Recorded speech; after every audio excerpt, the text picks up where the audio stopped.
Welcome back to the deep dive. Today, we're going to be exploring a topic that's pretty fascinating to me. Aeronautical decision-making. Yeah, yeah. Yeah, exactly. hmm You might be thinking, wait, isn't that just for like pilots? But stick with us because honestly, the principles behind ADM can help anyone make smarter decisions, especially when things get a little bit dicey. You know what I mean? And we've got a stack of research here. We've got official documents and even some real life stories that'll show you just how powerful these techniques can be. Yeah, what I think is really interesting about this whole ADM thing is it really focuses on the human side of things. Right. For a long time, aviation safety was all about, the technical stuff, like the plane, the instruments, the rules. Right. But then, people started to realize that human error was Yeah. playing a huge role in all these accidents. Yeah, and it's not just a hunch, right? Like the numbers actually back it up. Oh, yeah. One of the sources we were looking at said that nearly 80% of aviation accidents are related to what they call human factors, which is basically decisions that people made, Yeah, even experienced pilots. right. So it really makes you think, doesn't it? Even in a field that's as technical as aviation, Right. it all comes down to the choices that we make. Exactly. And here's something that surprised me when I was looking into this. Okay. Most general aviation accidents Mm. happen during takeoff and landing. Really? Yeah. You would think, like, cruising at high altitude Right. Yeah. would be the riskiest part. You'd think so, yeah. It's actually those routine operations where things seem to go wrong most often. Huh.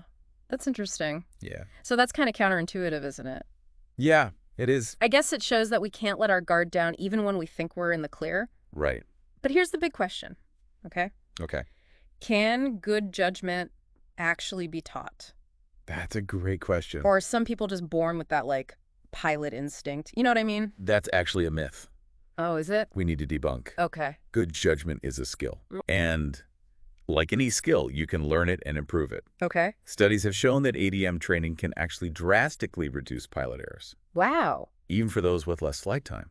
Really? Yeah, it's like going to the gym for your brain. Okay, so you're saying even if I don't have years of, experience under my belt, Yeah. I can still learn to make better decisions, like, in high-pressure situations? Absolutely. Wow. One study found that student pilots who went through ADM training made 10 to 50% fewer errors. Wow, that's a huge difference. It's a game changer. Yeah. And a core part of ADM is risk management, Okay. which is constantly assessing hazards and figuring out how to mitigate those risks. Okay, I'm starting to see the connection to everyday life here. Right. We all face risks every day. We do. But how do pilots actually apply this risk management stuff? Like, give us an example. Sure, let's say a pilot finds a nick in the propeller. Okay.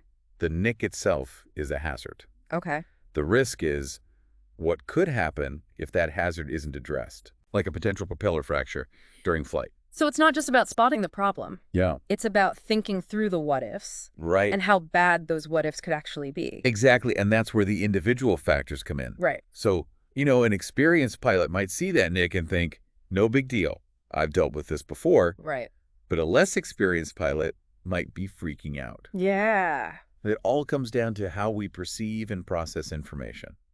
That makes sense, but wouldn't you want even the experienced pilot to at least be a little bit cautious? Mm-hmm. Like, how do you balance that intuition with a more systematic approach to risk? Well, that's where the tools and frameworks come in. Okay. One of the key things pilots learn is to recognize what are called hazardous attitudes. The hazardous attitude. Yes, Okay. which are basically thought patterns that can lead to bad decisions. Okay, so these hazardous attitudes, are we talking about like serious character flaws here? Or are these more like common mental traps that anybody could fall into? More like mental traps. Think of them as warning signs for your decision-making. Okay. One is anti-authority, Okay. that don't tell me what to do Oh. mindset. Oh, yeah. We've all been there. Yeah, for sure. But the antidote is simple. Follow the rules. Right. They exist for a reason. Yeah. That rebellious streak can get us into trouble sometimes, for sure. It can. What are some of the other hazardous attitudes? Well, there's impulsivity, Okay. that urge to jump into action without thinking things through. Right. We've all made impulsive decisions that we regretted later. Yeah, yeah, it does. The key here is to pause, take a breath, and think before you act. Okay. Then there's invulnerability, Okay. that belief that it won't happen to me. Right. It's a dangerous trap because it makes us underestimate risks. Yeah. The antidote is a dose of realism. Yeah. Bad things can happen to anyone, Yeah. and we need to acknowledge that. That's a tough one, especially if you've never experienced a major setback or anything you know. It's easy to think you're invincible when you're young. What else is on this list of hazardous attitudes? We've also got macho, Macho. which is that I can handle anything. Yeah. Attitude Right. often leads to taking unnecessary risks just to prove a point. Yeah.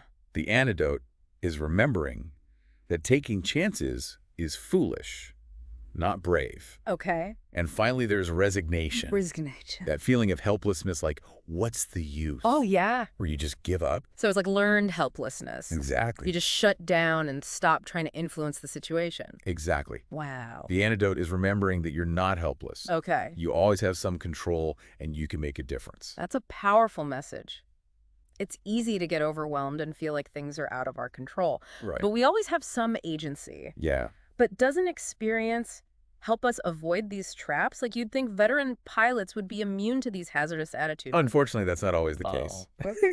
One of the sources we were looking at had a chilling story about a very experienced King Air pilot who flew into icing conditions, even though there were warnings. Oh, wow. He relied on his past experience instead of paying attention to the current data, and it ended tragically. Wow, that's a sobering reminder that even veterans can fall prey to bad decision-making. Yeah. So how do pilots avoid these traps, especially when they're under pressure? Are there any other tools besides recognizing these hazardous attitudes? Yeah, one of the tools they use is what's called a risk assessment matrix. A risk assessment matrix. Okay, Okay. think of it like a graph that helps pilots visually weigh the likelihood of something happening against, how bad it would be if it did. So, like, if something's really unlikely, but if it did happen, it would be like a total disaster. That would be like a high-risk situation. Exactly. Uh-huh. And on the other hand, something might be pretty likely to occur, but, the impact would be minor. Right. This matrix helps pilots see the whole picture and make a more informed call. It's kind of like a cost-benefit analysis, but for safety. Yeah. You're weighing the potential downsides against the probability of them actually happening. Right. I can see how that'd be useful in all kinds of situations, not just flying. Absolutely. Think about everyday decisions. Like, let's say you're deciding whether to drive across town during rush hour to try that new restaurant everyone's raving about. Right. Likelihood of getting stuck in traffic is pretty high. Yeah, probably. But the severity, well, it's annoying, but it's not the end of the world. Right. The matrix helps you weigh those factors. So maybe you decide to just order takeout instead. Right. Or wait for a less busy time. Exactly. It's about being strategic, not just impulsive. Right. Okay, are there any other mental checklists or anything that pilots use to kind of stay sharp? There are a couple more I wanted to mention. Okay. One is the MSAFE checklist. MC. Before every flight, pilots run through this to make sure they're in top shape, mentally and physically. It's like a pre-flight physical, but for your mind. Exactly. What does MSAFE stand for? It stands for illness medication, stress, alcohol fatigue, and emotion. Okay. Think about it. You wouldn't want your surgeon to be exhausted or stressed out, right? No. Same goes for the person flying your plane. Right. Yeah, that's a great analogy. It really brings it home. Yeah. We put so much trust in the people who are responsible for our safety, and this MSAFE checklist is a great way to make sure they're in the right headspace. Exactly. And then there's the PAVE checklist, PAD. which is all about planning the flight. Okay. Think of it like planning a road trip. Okay. You check the traffic, make sure your car is in good shape, Right. and you map out your route. Right. Pilots do the same thing, but they use PAVE. Okay, walk us through this PAVE checklist. Sure. What does it stand for? It stands for Pilot Aircraft Environment and External Pressures. Okay. It forces you to think through all the what-ifs, which so many people skip when they're planning anything, really. Yeah, that's true. Give us some examples, like what kinds of things would fall under each of those categories. Well, under pilot, you'd consider things like experience, recency of training, even just how you're feeling that day. Okay. Under aircraft, you'd look at the planes, maintenance records, the equipment on board, whether it's even suitable for the planned flight. So you wouldn't take a tiny single-engine plane on a transatlantic flight. Exactly. Makes sense. What about environment?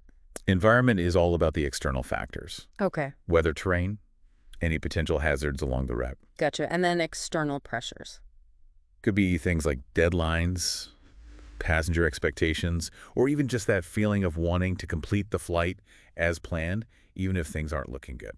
Yeah, those pressures can be really intense. Yeah. And I can see how they could lead to bad decisions. They can? It's like when you're driving in bad weather and you're already running late, Right. and you start thinking maybe I can push it just a little further. Exactly. And that's when these checklists become crucial. Yeah. They force you to slow down, think things through, and make a rational decision instead of an emotional one. Right. Now, all of these checklists and frameworks are part of something called Single Pilot Resource Management, or SRM.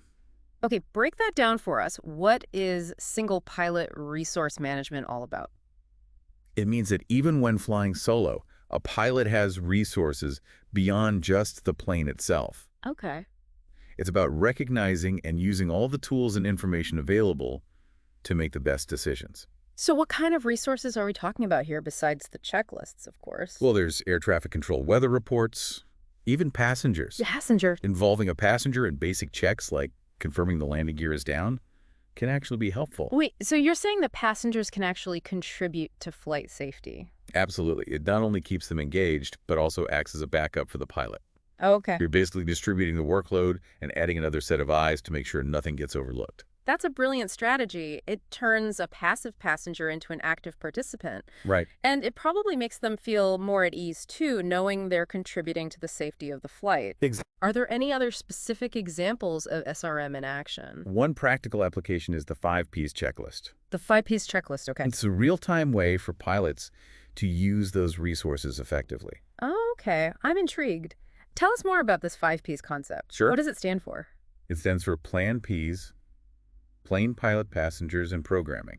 So it's like a mental checklist to run through at different stages of the flight? Right. Sort of like a system check, but for the whole operation? Precisely, pilots use it pre-flight, pre-takeoff hourly, or at the midpoint of the flight pre-descent and just before the final approach or traffic pattern entry. Okay.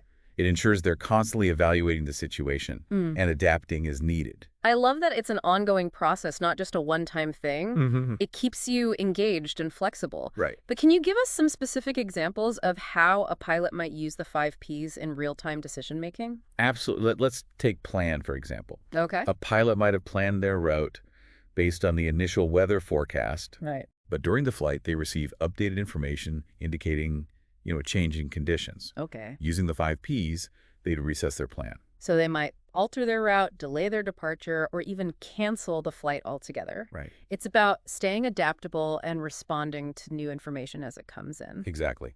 What about plane? How might that factor into a real-time decision? Imagine a pilot experiences some minor mechanical issues during the flight. Okay. Maybe a warning light comes on, or they notice a change in engine performance. Okay. Using the 5Ps, they'd evaluate the situation. Mm-hmm. How serious is this issue?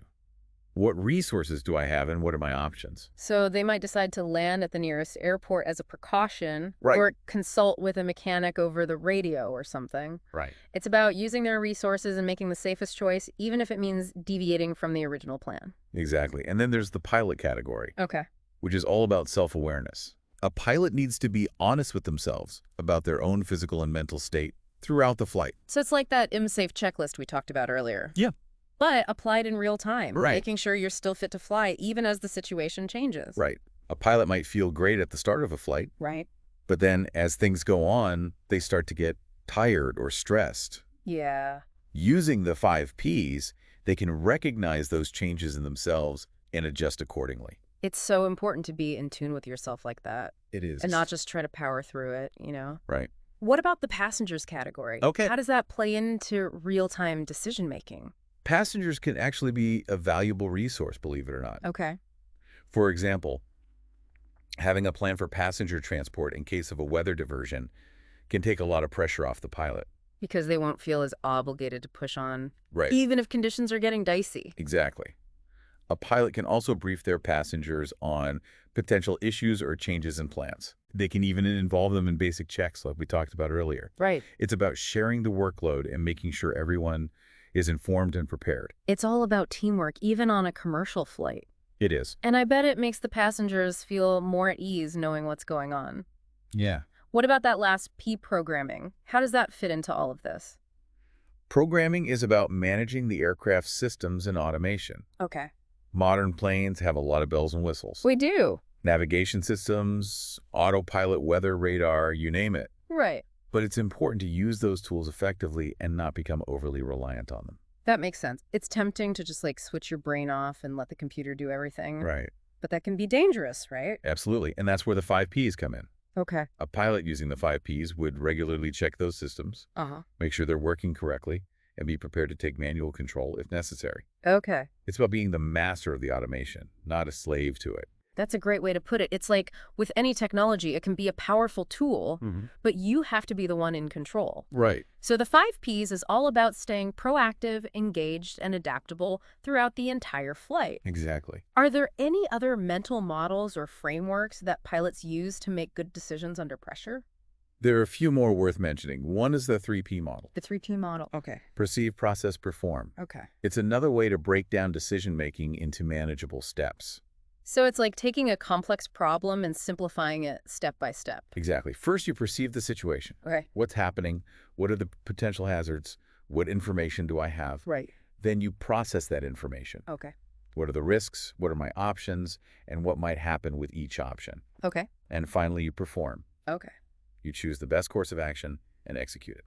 It sounds simple, but I can see how powerful that would be, especially in a stressful situation. Yeah. It forces you to slow down, think things through, and make a rational choice. Right. But are there ever times when pilots have to make decisions so quickly that they don't have time to go through a whole mental checklist? Of course, in emergencies, there's no time to overthink things. Right. You have to rely on your instincts and training. It's like that saying, you don't rise to the occasion, you fall back on your training. Exactly. Yeah. That's why pilots spend countless hours practicing emergency procedures in simulators. Yeah. They're building up that muscle memory so that when they're faced with a real emergency, they react almost automatically. Right. And this automatic decision-making is what experts do in any field, really. Yeah. They've seen so many different scenarios and practice their responses that they can make split-second decisions under pressure. It's like anything else. The more you practice, the better you get. Right. And the more you can trust your gut. Exactly. But even with all that training, pilots are still human rights. Of course. Are there any common traps that they fall into, even with all their experience? Absolutely.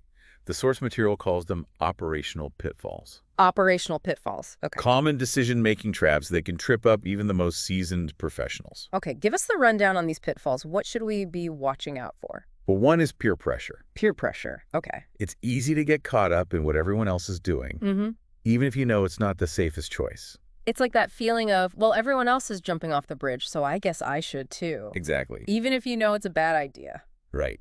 Okay, what else? Then there's what they call get there atus. Yep, there it is. That fixation on reaching your destination no matter what. Okay. It can lead to taking unnecessary risks, especially when you're under time pressure or facing delays. It's like when you're driving and you're already late and you start thinking, maybe I can make that yellow light. Right. Even though you know you probably shouldn't. Exactly. And then there's flying outside the envelope, Flying outside the envelope. basically overestimating your abilities or pushing the limits of what's safe. So it's like thinking you're a better driver than you actually are. And taking corners too fast or driving in conditions you're not really equipped to handle. Exactly. It's that overconfidence that can get us into trouble. Yeah. And these pitfalls aren't just limited to aviation. Right. We all face them in different areas of our lives. That's true. It's easy to get caught up in the moment and let our emotions take over, Yeah. even when we know better. Right. So how can we avoid these pitfalls? Besides having a good checklist, of course. Well, self-awareness is key. Okay. You have to know your own tendencies, your own weaknesses, and actively work to counteract them. Right. If you know you're prone to get there, ATIS, for example, build extra time into your schedule. Or be willing to change your plans if necessary. So it's about having a plan, but also being flexible and willing to adapt. Exactly. It's like that saying, the best laid plans of mice and men often go awry. Right. And it's also about having the discipline to stick to your plan, even when things get tough or you're tempted to cut corners. Discipline. That's a tough one. It is. But I guess it's like anything else worth having. Yeah. It takes effort and practice. It does. Speaking of tough things, let's talk about stress. Okay. It's a huge factor in decision-making, especially in high-pressure situations. It is. How do pilots manage stress and keep it from, affecting their judgment? The key is understanding that stress itself isn't necessarily a bad thing. Okay. A certain amount of stress can actually be beneficial. Real. It keeps us alert and focused, Right. but when stress becomes overwhelming, Right. that's when it starts to impair our judgment. So it's about finding that balance, Right. that sweet spot where stress motivates you without paralyzing you. Exactly. Easier said than done, though. It takes practice, but there are things you can do. Okay. The source material had some good tips on stress reduction. Like what? Things like setting aside time for relaxation, Okay. regular exercise, learning how to manage your time effectively. Right. These are all good habits for anyone, not just pilots. Yeah, those are all great tips. Mm-hmm. It's a good reminder that self-care is important no matter what you do for a living. It is. But what about the role of technology in all of this? Okay. How has automation impacted the way pilots make decisions? That's a great question, and it's a topic that's being discussed a lot in aviation circles. Yeah, I bet. On the one hand, automation has brought tremendous benefits, Right. reduced pilot workload, increased precision, Right. made flying safer overall. It's like having a co-pilot who never gets tired or makes mistakes. Exactly. But there has to be a downside, right? There is. One of the concerns is that pilots can become overly reliant on these systems, Right. leading to complacency and a decline in basic flying skills. It's like relying on spell checks so much that you forget how to spell. Right. It makes you lazy and life capable when you actually have to do things the old-fashioned way. Exactly. There was a chilling example in one of the sources about a group of pilots who crashed because they were relying too heavily on their automated systems. Oh. They entered one piece of data incorrectly, and because they weren't paying close enough attention, they ended up flying straight into a mountain. Oh my gosh, that's terrifying. Yeah, it is. That's a reminder that technology is a tool. It is. It can be incredibly helpful, Mm-hmm. but it can also be dangerous if you're not careful. Absolutely. And that's why it's so important for pilots to maintain their manual flying skills. Right. Even with all the automation available, they need to be able to take over instantly if the system fails. So it's like having a backup generator. It is. You might not need it very often, Right. but when you do, you're really glad you have it. Exactly. So it seems like the key takeaway here is that technology can be a powerful asset, Yeah, but it should never replace human judgment and skill. that's exactly right. Yeah. We need to be in control of the technology, not the other way around. Right. And that's a lesson that applies to so many areas of our lives, not just aviation. That's a great point. We're surrounded by technology these days, Yeah, and it's easy to get lulled into a false sense of security. it is. But we always need to be thinking critically, questioning assumptions, and be prepared to take over if things go wrong. We do. So after this deep dive into, the world of aeronautical decision-making, what's the one thing you hope our listeners will take away from this? I think the big takeaway is this. Yeah. Good decision-making isn't about luck. It's about skill. Okay. And like any skill, it can be learned, practiced, and mastered. It's about having a framework to guide your thinking, especially when the pressure's on. It is. And the principles of ADM can be applied to any area of life, not just flying. Absolutely. Whether you're driving a car, making a business decision, or just navigating everyday life, Yeah. these principles can help you make smarter, safer choices. So it's like we said at the beginning, ADM is not just for pilots. Nope. It's for anyone who wants to level up their decision-making game. It is. Well, that's about all the time we have for today's deep dive. But before we go, I have one final question for our listeners. Okay. Think about your own life, your own decisions. How can you apply these principles of ADM? How can you become a better, more confident decision maker even when the stakes are high? We'd love to hear your thoughts. Until next time, keep exploring, keep learning, and keep making those brilliant decisions.